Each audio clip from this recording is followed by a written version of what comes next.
Nothing's worse in a rehab than when the contractor is calling the shots. That's when you lose control. Costs explode, schedule slips, and ultimately the deal falls apart.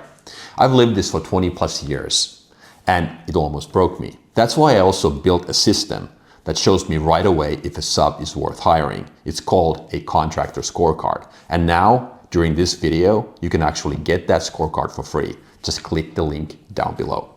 Okay, let's move on with the video. Like I said, in this video, I'm going to show you what steps go into that contractor scorecard so that you can actually use the same process if you find it useful. Step one in my process is called map the work. The core idea of step one is to make sure that you know your process and your requirements better than anybody else.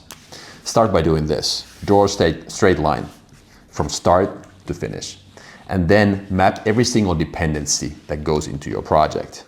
You need to know this. How long does it take and what these dependencies are? It could be your foundation work, your framing work, electrical, plumbing, HVAC, etc. So you have all the dependencies and the durations based on your previous data. And then, why is it important? Because if you hire a subcontractor, they only own a piece of the value chain, but we want somebody who controls the whole thing. And that somebody is you. When you own the requirements, when you know what goes into that work, you ultimately are in control and you get what you wanted in the beginning. Which takes me to step number two. Determine what your value drivers are. This is really understanding what your key success factors are. What are your KPIs for your business?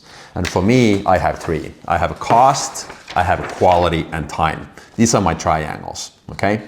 And this is based on the metrics that I track on every single project. So cost, for instance, I know at the top level how much every project cost me, roughly labor, roughly materials. And then I also look at every single trade, meaning that little mini project within a larger project. How much was that? What was my cost per square footage total? What was my cost per square footage regarding framing or plumbing or installing windows or whatnot? And I'll give you now a couple of examples as far as how these could vary depending on the project. So let's say time. Let's look at that. So when would time be my number one priority? Time could be my number one priority if I'm using outside financing that cost me a lot. Maybe I wanted that flexibility of using a private money lender or hard money lender, but they are charging me a lot of points up front and the interest rate is pretty high. So maybe I optimize my work based on time. Cost, of course, maybe I'm flipping in the soft market and I need to really make sure that I can release and get ready with my apartments before maybe the interest rates go higher. That could be another example. What about quality? Let's say I have lots of rentals and I optimize the quality of the work based on the durability of the apartment. So for the next 10 plus years instead of choosing the latest fashion items, so to say. So that would be one. But really the idea here is that we choose those key success factors for our business that are chosen by us so that we understand what to track based on the history we have and what to track going forward. Okay, takes me to step number three, which is to focus on one. Yes, we're not going to try to boil the ocean. That's really the key idea. We focus on one. Circle that one thing out of these three or whatever, how many you have for your business, and really put all eggs in that one basket. One might ask, okay, why not all three? Because it's impossible. We can't make so many changes at one go. So what I do is that I look at 2 to 3 projects from the past, and then I look at the things that really cost me the most. My 2 to 3 previous projects, was it the cost, was it time, or was it quality?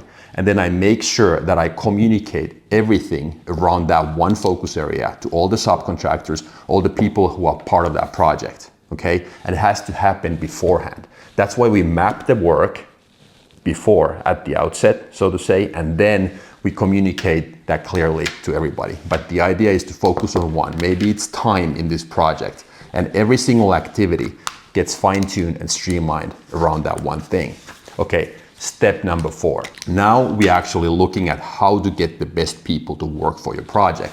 So the idea is that you test, okay? What do you test? You test 2 things, competence and mindset. Nothing else matters. Okay, how do we do that? Let's start with competence. So here's my rule of thumb when I hire somebody. Let's say I have now, during steps 1, 2, and 3, I have identified what my value drivers are and I'm focusing on one. Then I'm asking my potentially future contractor saying, okay, I had these issues with my flooring quality, with my window installation and this. So I want to really improve my quality across the board. Since you are one of the subs potentially for this project, how would you improve this particular metric up to here? So this is my target level. And if that person can't teach that to me, if they can't explain that to me like I was a 6th grader, then they don't know it themselves. That's really my rule of thumb as far as the competence goes. And of course, I want to see their quality of the work and check their references, but I really test people's understanding of complex ideas in terms of how they can simplify it for me. What about mindset and attitude? I put them through mini tests, the same way I'm actually checking my tenants when I show my properties to potential, tenants going forward. So I'm like asking these contractors to show up. It's like, okay, do they keep their promise? Do they make good promises and do they keep them all? Do they show up on time? Then I'm asking them to put together a couple of proposals and show me data from the past. So that all to me is about attitude and mindset. Do they pick up when I call them? These are very important to me. It's like if people don't call me back when I leave them a message or they see that I called, that's a red flag to me. And when people show you their true colors, you got to believe them the first time. That's really my thing. And that was step number 4. So you got to test skills and mindset. What about step number 5? That's really the last step. And let's put it this way. So many people talk about discipline and they think that, okay, well, I wasn't really successful in being disciplined enough with my projects. But in reality, what they're lacking is focus.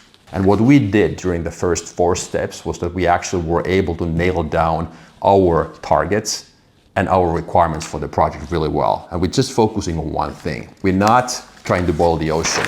And that's really the idea here. So focus on one particular topic and then make sure that you communicate that really well. And after that comes discipline. But focus is always the first step.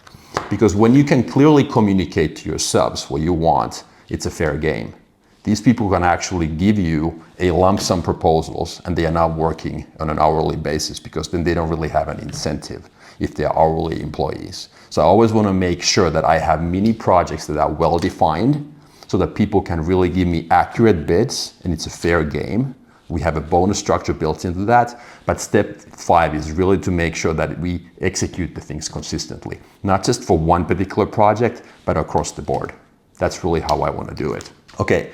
These were the 5 steps, but the key idea here, if we summarize in the end, is that we got to know what the process looks like. Then we have to understand what the value drivers are. Then out of all the value drivers, look at your previous data, the metrics, and then pick one, and then hire your subs accordingly. And like I said, the free scorecard, contractor score sheet scorecard that I mentioned in the beginning is free for you to download, so please utilize that and reach out to me if there's anything else. But the bottom line is this: bad quality is going to cost you big time.